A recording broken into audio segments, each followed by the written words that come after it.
Математика пәні тақырыбы тиісті және тиісті емес белгілері. Жиын 54-ші сабақ. Математикада қасиеттері, белгілері ортақ нысандар тобы жиі қарастырылады. Ондай нысандар тобын жиын деп атайды. Жиынды құрайтын нысандарды оның элементтері дейміз. Мысалы, алдымызда тұрған жиынға назар аударайық.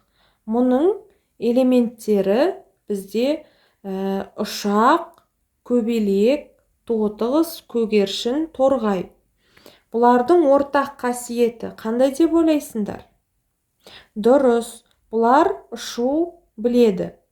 Және олардың қанаттары бар. Жиынды бейнелеу үшін Эйлер-Венн диаграммасы деп аталатын сызба қолданылады.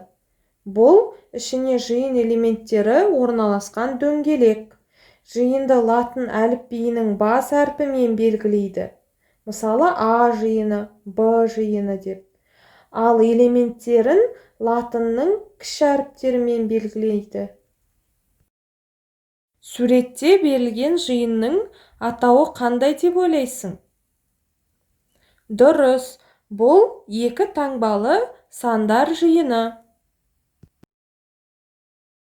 Бұл жиынның элементтері тік төртбұрыштен құралған. Сондықтан бұл жиын тік төртбұрыш жиыны деп аталады. Қандайда бір элементтердің жиынға тиісті немесе тиісті емес екенін көрсету үшін арнайы белгілер қолданылады. Мысалы, тік төртбұрыштар жиынында бір элемент артық, яғни тиісті емес. Ол қайсысы деп ойлайсың? Дұрыс, ол үшбұрыш, яғни В элементі. В элементі А жиынына тиісті емес. Ал енді тиісті элементті қарастырайық.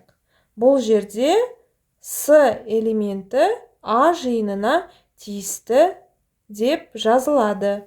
Тиісті және тиісті емес белгілерінің жазылуын есіңе сақтап ал.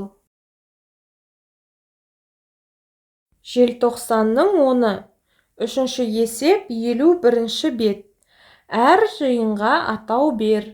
Бейнеленген жиын элементтерін сөзбен жаз.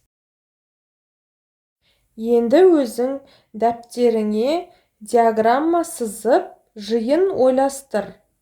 Оған тиісті элементтерін суретін сал немесе жаз.